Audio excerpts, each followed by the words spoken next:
오늘 본문 말씀을 한번 읽어보시겠습니다. 마태복음 1장 23절 다 함께 읽어보시겠습니다. 시작.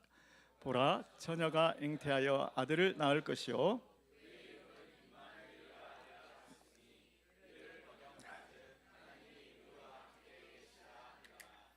아멘, 아멘. 여러분, 제가 공군에 입대하던 1990년 그해 10월 개천절 10월 3일 날 서독과 동독이 통일되었습니다.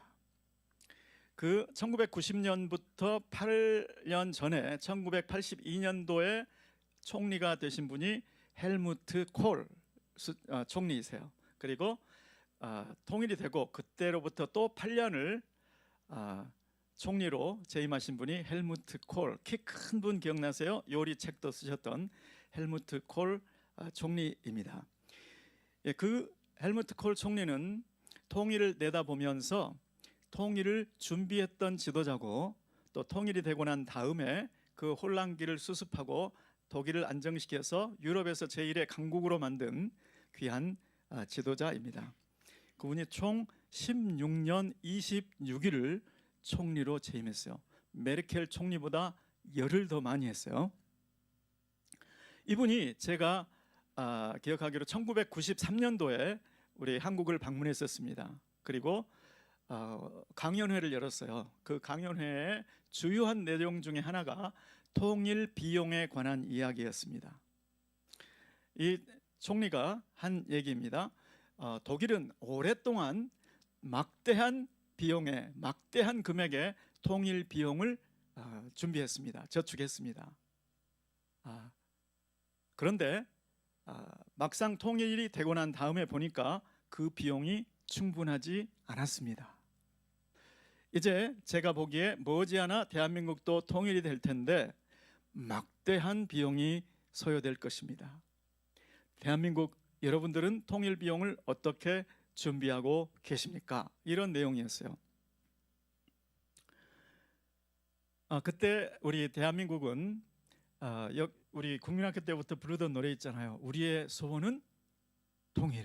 노래는 불렀는데 통일 비용, 통일에 따르는 정치, 경제, 사회, 문화를 안정시킬 통일 비용은 준비가 되지 않았었습니다.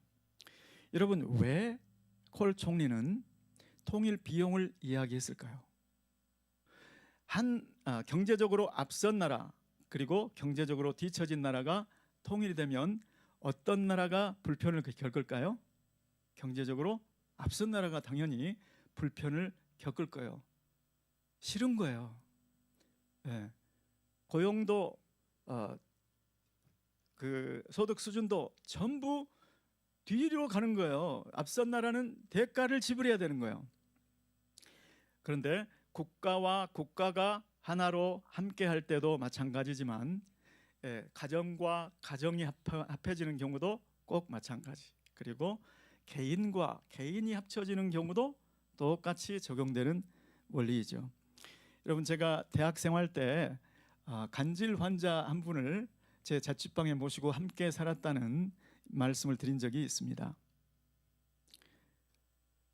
서독과 독일이 국가 간의 하나됨, 국가와 국가가 하나 되어서 함께 하는 것이라면 그 형과 저의 만남은 사람과 사람, 개인과 개인이 한 지붕 밑에서 한 방에서 지내는, 그래서 함께 하는 그러한 케이스였습니다. 그 형이 제가 노량진 달동네에서 자취를 하고 있었는데 그 대문 앞에서 찾아와서 문을 두드릴 때 모습이 지금도 생생합니다. 문을 열어주니까 그분이 한 발짝 탁 들어왔는데 그만 실외인데도 냄새가 확 나는 거예요. 잘 오셨습니다, 잘 찾아오셨네요 하고 인사는 했는데 냄새가 코를 찌르는 거예요. 그래서 그분이 혹시 기분 나빠할지도 모르니까 혹시 목욕이라도 좀 하시면 어떨까요 하고 돈을 좀 드렸습니다. 그 길로 기쁜 마음으로 목욕을 하고 오시더라고요. 그런데 더 문제는 그날 밤이었어요. 한 이불을 덮고 자니까요, 와, 정말 대단한 냄새가 났습니다. 그런데 같이 지내다 보니까 태호야, 내가 약을 좀 사야 되는데 혹시 돈 좀 있을까? 그래서 저도 용돈을 아버지한테 받아 쓰는 반에 그 형하고 돈을 나누게 된 거예요. 때로는 학교에 도시락을 싸가는데 반만 싸갈 때 있어요. 반만. 반찬할 준비를 못하고 반만 싸갈 때 있어요. 모든 게 불편해진 거예요. 제가 몇 개월을 살다가 후회를 했습니다. 내가 왜 이 형을하고 함께 살자고 그래가지고 오갈 데가 없다 그러니까 함께 살자고 얘기는 했는데 막상 살면서 보니까 불편한 점이 한두 가지가 아닌 거예요. 저는 함께 산다는 것의 대가를 생각해 보지도 못했던 거예요. 막상 살면서 느꼈던 거죠. 여러분, 오늘 본문에 보시면 보라, 처녀가 잉태하여 아들을 낳을 것이요 그 이름을 임마누엘이라 하리라. 이를 번역한즉 하나님이 우리와 함께 계시다 함이라. 하나님이 우리와 함께 계시다 함이라. 그러니까 이 말씀은 이제 동정녀 마리아를 통해서 태어나실 그 예수는, 그분은 하나님이시다. 그리고 예수님께서 이 땅에 오셔서 33년여를 사셨다. 그 말은 하나님께서 이 땅에 오셔서 사람들과 함께 33년여를 지내셨다, 이런 뜻이겠죠.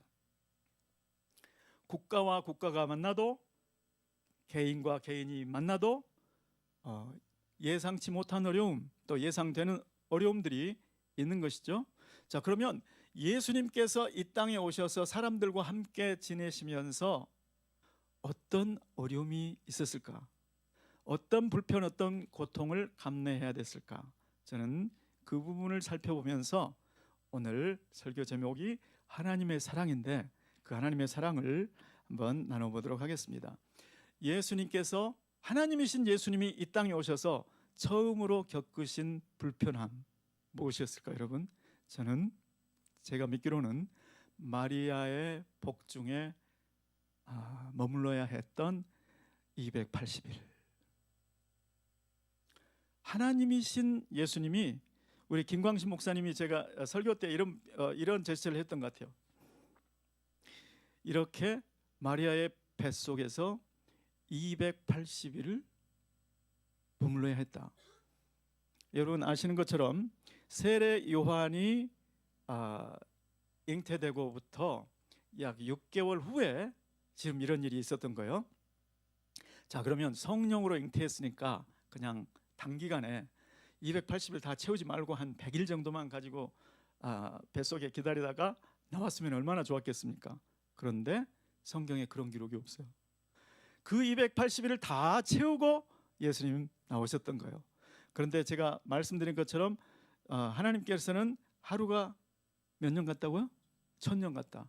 280일이 우리 사람 기준으로는 28만 년 기다리신 거예요. 예수님의 기다림은 여기서 멈추지 않습니다. 예수님이 12살 되던 해에 예수님의 부모님이 6월절에 예수님을 데리고 예루살렘 성전에 가셨어요. 그리고 6월절 절기를 마치고 집으로 돌아가셨어요. 그런데 그 부모가 생각에는 함께 있나 했더니 보니까 없던 거예요. 그래서 물어 찾고 찾아서 와서 보았더니 예수님이 성전에서 종교 지도자들과 질문을 하고 받고 있었다. 그때 예수님의 부모님이 네가 왜 이렇게 했느냐? 책망 섞인 말이죠. 그때 예수님께서 하신 말씀이 내가 내 아버지 집에 있어야 될 줄을 알지 못하였나이까? 이게 지금 12살 때예요. 지금 12살 때, 유대인들의 기준으로는 13살이 성년이니까 성년 되기 전에 예수님은 이미 내 아버지는 하나님이시고 성부 하나님이시고 나는 성자 하나님이란 걸 이미 다 알고 계세요. 그런데 그때부터 사역이 안 되는 거예요. 그때 사역이 시작이 안 되는 거예요. 몇 세쯤 돼서 사역이 시작됐죠? 30세쯤 되었을 때. 그러니까 12살 때부터 30살까지는 18년 곱하기 365는 6570일. 그러면 하루가 몇 년이라고요? 1000년. 657만 년 기다리는 것처럼 지루한 거예요. 예수님께서 천국에 계셨을 때는 이런 일이 없었어요. 예수님께서 뜻하시면 되었습니다. 그렇지만 육신을 입고 이 세상에 내려오셨기 때문에 당하는 첫 번째 대가예요. 또 예수님께서는 이 세상에 육신을 입고 오셨기 때문에 예수님께서 천국에 계실 때는 마음대로 계시고 싶은 곳에 마음대로 계실 수 있었지만 부모 밑에서 태어나다 보니 자기의 의지하는 상관이 없이 에집트에서 돌아갈 때 어디로 돌아가셨다고요? 베들레헴으로 돌아간 게 아니고, 베들레헴으로 돌아가셨더라면 베들레헴 예수인데 어디로 가셨죠? 갈릴리 나사렛으로 가시는 바람에, 자기의 의사와는 상관없이 나사렛으로 가시는 바람에 나사렛 예수가 된 거예요. 그래서 취급을 못 받습니다. 나사렛에서 무슨 선한 것이 날 수 있겠느냐? 나사렛 출신 나다나엘이 그 얘기를 하고 있잖아요. 나도 나사렛 출신인데 우리 나사렛에서 무슨 선한 것이 날 수 있겠어? 이게 나사렛 사람 나다나엘 뿐만이 아니고 온 이스라엘 사람들의 생각이었습니다. 예수님이 육신으로 나시는 바람에 취급을 받지 못했어요. 또 예수님은 제자들과 함께 하셨잖아요. 자, 사람은 누구로 평가한다? 그가 어떤 사람들과 어울리는지, 그죠? 그 친구들, 그와 함께하는 사람들로 평가받습니다. 만일에 예수님이 그때 잘 나가던 랍비들, 종교 지도자들을 제자로 부르셔가지고 그 사회에서 존경받는 사람들을 제자로 불렀다면 예수님은 높임을 받으셨어요. 그 사람들 때문에 와, 저분들을 제자로 거느려? 그러면 대우 받으셨을까요? 그런데 예수님이 갈릴리 어부들을 제자로 삼으셨다. 그러니 더 취급 못 받습니다. 또 예수님은 육신을 입고 이 세상에 오셨기 때문에 천국에서는 경험하지 못했던 배고픔, 천국에서는 한 번도 체험해보지 못한 피로감, 그것을 예수님 그대로 느끼셨잖아요. 요한복음 4장에 보시면 수과성 우물가가 나오잖아요. 거기에 뭐라고 기록되어 있냐면 예수께서 행로 중에, 여행 중에 너무 피곤하셔서 우물가에 그대로 앉으시니라. 그냥 덜썩 앉았다는 거예요. 잣을 가다듬고 체면을 차리고 앉는 게 아니고 피곤해서 무너지듯이 그 자리에 앉으셨다는 거예요. 예수님이 당하시는 불편을 한번 생각해 보시기 바랍니다. 그리고 이 세상에 예수님께서 예루살렘에 탁 내려앉으시는 순간 예루살렘의 세력을 가지고 있던 종교 지도자들의 그 질서 아래로 들어가신 거예요. 멀리서 천국에서 예루살렘을 보셨을 때는 저 녀석들이 내 뜻대로 안 하고 있네, 이렇게 멀리서 볼 때는 그들의 질서가 나를 위협하지 않았어요. 그들의 질서가 나를 괴롭히지도 않았어요. 나는 그들 때문에 적어도 고통은 당하지 않았죠. 그렇지만 탁 내려오신 그 순간 그들이 더 세 보이잖아요. 그들 때문에 얼마나 스트레스를 받았는지 모릅니다. 점점 고침의 일을 하면 할수록 반대하고 끌어내리고 흠잡으려고 하고 착 잡으려고, 그런 세력들의 질서 속에 예수님이 들어가신 거죠. 그리고 우리와 함께 하셨기 때문에, 사람들과 함께 하셨기 때문에 이제 사람들의 필요가 느껴지는 것이죠. 수많은 사람들이 아파서 질병 가운데 고통하고 있는 모습, 베드로의 장모가 열병으로, 그때 당시에 열병은 죽을 병이에요. 죽을 병에 걸려서 침대에 누워 있는 것을 보실 때 예수님이 움직이지 않을 수가 없죠. 가서 열병을 꾸짖어서 베드로의 장모를 건강케 해주시고 그 즉시로 예수님을 일행을 수종들게 하셨어요. 그런데 그 말씀에 보시면 예수님께서 친히 우리의 연약함을 담당하시고 우리의 질병을 짊어지셨도다 함을 이루려 하심이었더라. 예수님이 우리 사람들과 함께 하시기 때문에 원래 하나님께서 계획하신 바가 있으셨죠. 치료와 구원, 이거를 알고는 있었지만 그 필요가 눈으로 보여지고 피부로 체험이 되는 거예요. 그래서 예수님께서 그 모진 채찍에 맞으시죠. 예수님은 등이 갈기갈기 찢기는 그 고통, 천국에서는 체험을 상상도 못 해보는 일이었죠. 천국에서의 몸은 채찍으로 때릴 수 있는 몸이 아니죠. 벽을 통과할 수 있는 몸도 아닙니다. 그런데 이 세상에 육신을 입고 오셨기 때문에 그 모진 고통을 당하셨습니다. 그리고 마지막으로 우리를 구원하시기 위해서 십자가를 지십니다. 그 십자가에서 십자가에 가시기 전에 예수님께서 하신 말씀, 인자가 온 것은 섬김을 받으려 함이 아니요 도리어 섬기려 하고 자기 목숨을 많은 사람의 대속물로 주려 함이니라. 천국에서는 이런 것은 꿈도 꿀 수 없었고, 천국에서는 오직 섬김을 받는 천군 천사의 섬김을 받는 그런 위치이셨습니다.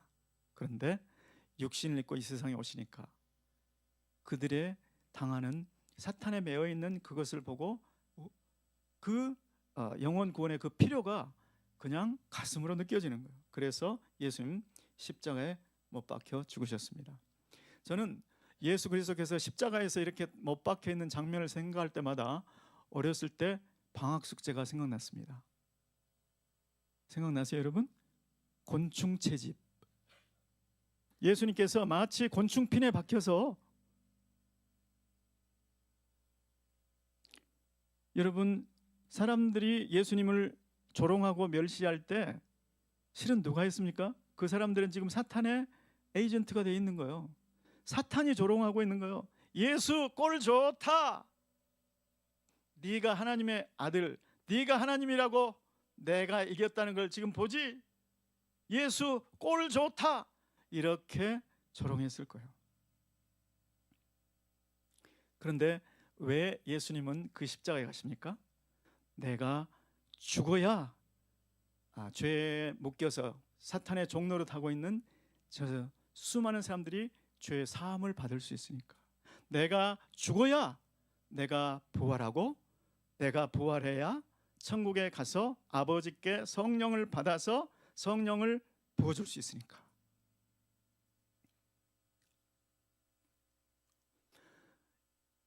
이것은 성부, 성자, 성령 하나님의 비전이셨습니다.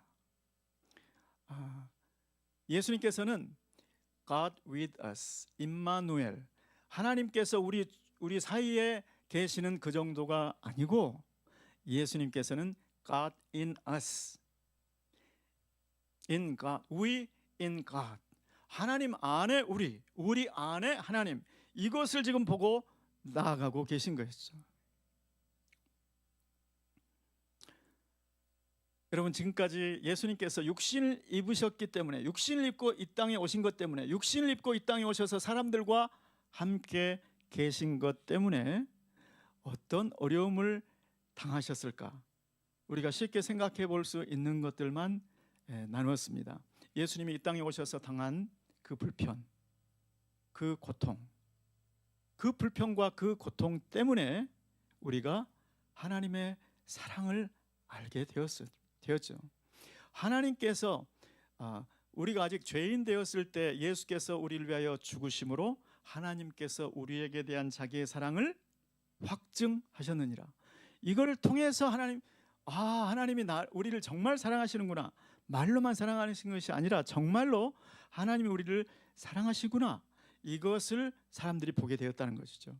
자, 그러면 왜 하나님은 우리에게 하나님의 사랑을 맛보게 하시고, 하나님의 사랑을 경험하게 하시고, 하나님의 사랑을 누리게 하셨을까요? 왜 성탄을 주셔서, 왜 이 땅에 육신을 입고 오셔서 하나님의 사랑을 보여주셨을까요? 왜냐하면 하나님의 사랑은 맛보지 않으면 모르기 때문에, 하나님의 사랑은 체험하지 않으면 알 수도 없고 하나님의 사랑을 받지 못하면 그 사랑으로 사랑할 수가 없기 때문입니다.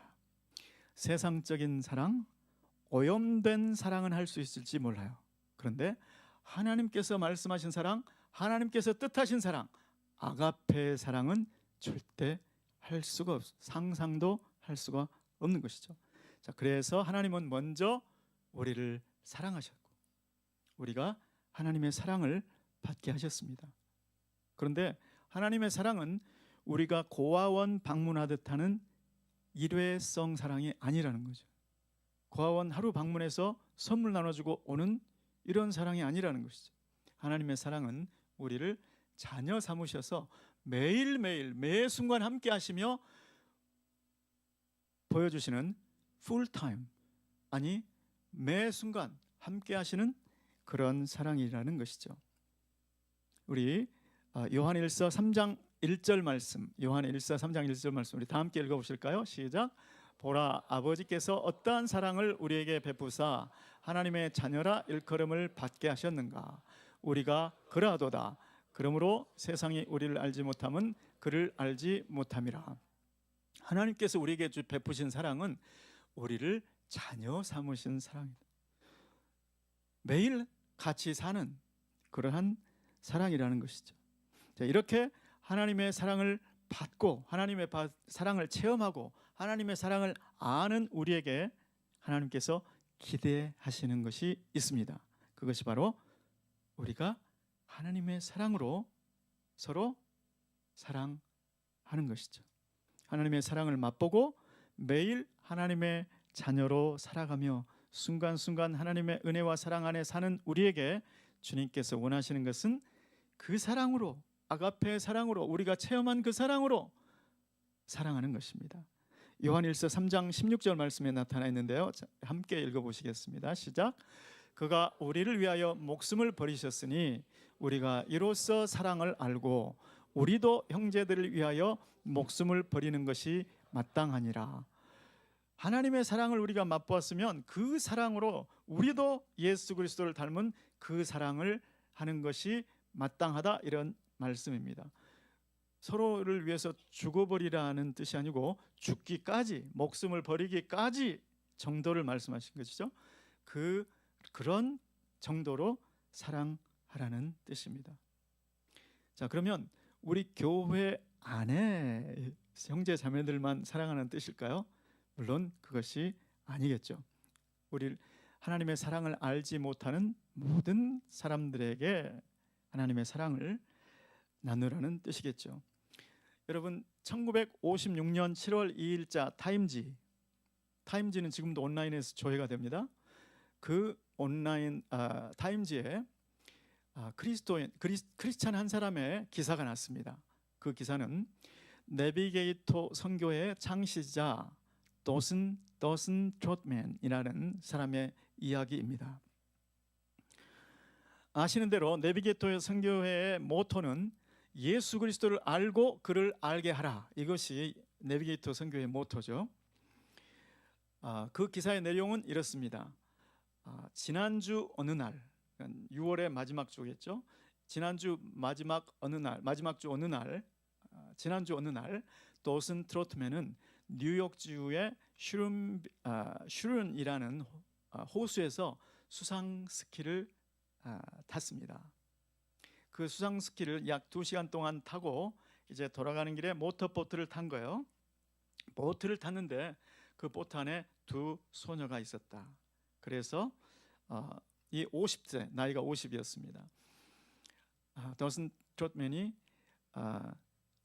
동성매하고 혹시 수영을 할 줄 아는가 물어봤더니 그 소녀 엘렌 백라는 소녀가 저는 수영을 못합니다, 그런 거예요. 그런데 그로부터 몇 분 후에 그 빠르게 달리던 모터보트가 그 물결 있잖아요. 여기 슈른 호수로는 거기에 호수가 2개가 있는데 폭이 16km, 8km 굉장히 큰 호수예요. 거기에 물결이 있었나 봐요. 그 물결에 탁 배가 부딪히면서 두 사람이 튕겨져 나가서 물속으로 떨어진 거예요. 이 엘렌 백, 그다음에 더슨 트롯맨 물속으로 떨어졌어요. 그런데 순간적으로 그 생각이 나잖아요. 이 소녀가 수용을 하지 못한다고 대답했잖아요. 그래서 그 소녀에게로 헤엄을 쳐서 가서 그 소녀의 머리를 물 바깥으로 밀어내 줍니다. 그리고 그 모터보트, 빠르게 진행하는 모터보트니까 빙 돌아서 다시 그 자리에 왔겠죠. 그리고 와서 그 소녀를 구해내고 그 다음에 도슨 트로트맨의 손을 향했더니 이미 시야에서 사라져 버렸어요. 그래서 도슨 트로트맨이 그때 그 자리에서 익사를 하죠. 그 내용을 다룬 기사가 타임지에 났었습니다. 도슨 트로트맨은 지금까지 수많은 사람들에게 생명의 복음을 전했어요. 예수 그리스도를 증거를 했습니다. 그의 모토대로 예수 그리스도를 알고 예수 그리스도를 알게 하라, 그런 삶을 살았던 거예요. 그런데 그의 마지막 순간, 그게 죽음의 순간까지도 누군가를 살리기 위해서 자기 목숨을 바친, 이것은 사람이 할 수 없는, 이것이 바로 저 사람이 평소에 그렇게 외치던 생명의 복음을 위해서, 하나님의 사랑을 위해서 사는 삶이로구나. 수많은 미국 사람들한테 감동을 주었던 기사입니다. 오늘 지금 이제 3일 후면 성탄이잖아요. 하나님께서 도슨 트로트맨에게 주셨던 그 모습, 그 도슨 트로트맨의 기사를 읽으면서 저는 이런 생각을 했습니다. 하나님께서 나에게 바라시는 것은 내가 하나님의 사랑을 받고 누리는 것, 그리고 여기서 끝났다가 아니고 그 받은 사랑, 체험한 사랑, 누린 사랑을 누군가에게 전파해주는 사랑의 전달자, 하나님의 사랑의 전달자가 되라는 뜻으로 저는 받았습니다. 이런 삶을 살고 계신 분들이 지금 우리 선교사님들이세요. 여러분, 제가 몇 번 말씀드리지만 선교지에서 산다는 것 자체가 힘들어요.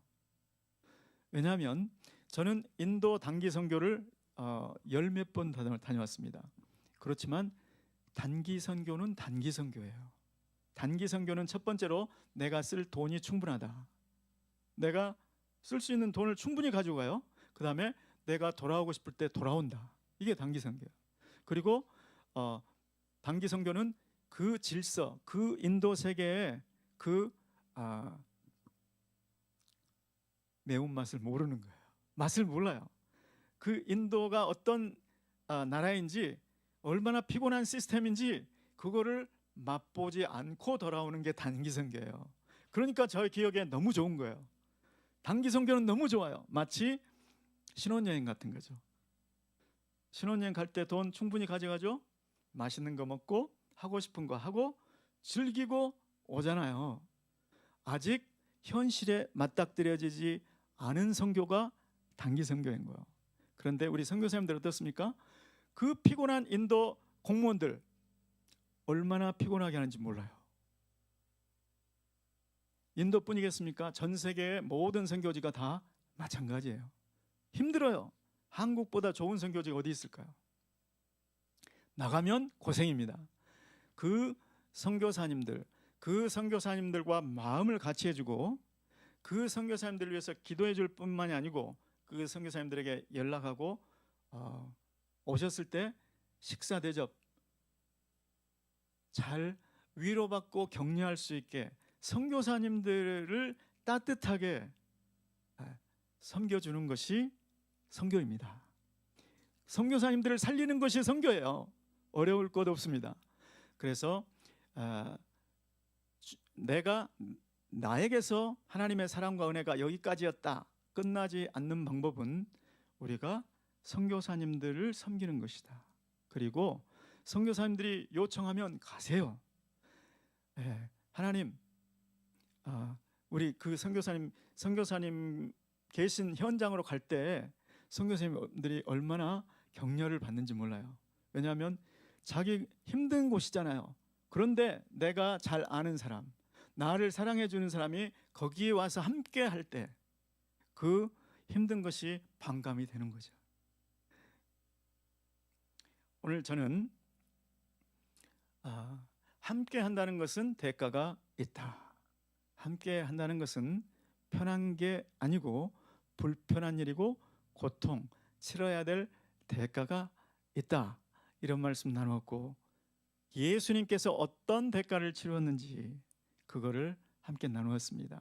그리고 도슨 트롯맨 그리고 우리 선교사님들과 같이 사랑의 전달자가 되기 위해서 우리가 감내해야 할 우리의 고통, 우리의 불편함이 있다는 것, 그것을 알지만 예수 그리스도의 생명, 예수 그리스도의 사랑의 전달자가 되리라 결단하고 발걸음을 떼시는 저와 여러분 되시기를 예수 그리스도 이름으로 축원합니다. 그것이 예수 그리스도께서 이 땅에 오신 성탄의 정신입니다. 그것이 주님께서 우리에게 원하시는 뜻인 줄 믿으시기 바랍니다. 다 함께 기도하겠습니다. 고마우신 주님, 우리를 구원하시기 위해서 주님 모든 불편과 모든 고통을 주님 겪으셨습니다. 하나님, 이 성탄절을 맞이하며 주님 우리가 그 사랑의 전달자가 되기 원합니다. 주님, 우리 가운데 불편과 고통을 감내하고서라도 주님 예수 그리스도의 생명, 생명의 복음을 증거하고 그 사랑을 나누는 생명의 전달자가 되게 도와 주시옵소서. 그러한 삶을 살고 계시는 우리 선교사님들을 섬기며 그들과 한 마음이 되어서 우리 선교사님들의 위로와 격려가 되게 도와 주시옵소서. 예수 그리스도 이름으로 기도드리옵나이다. 아멘.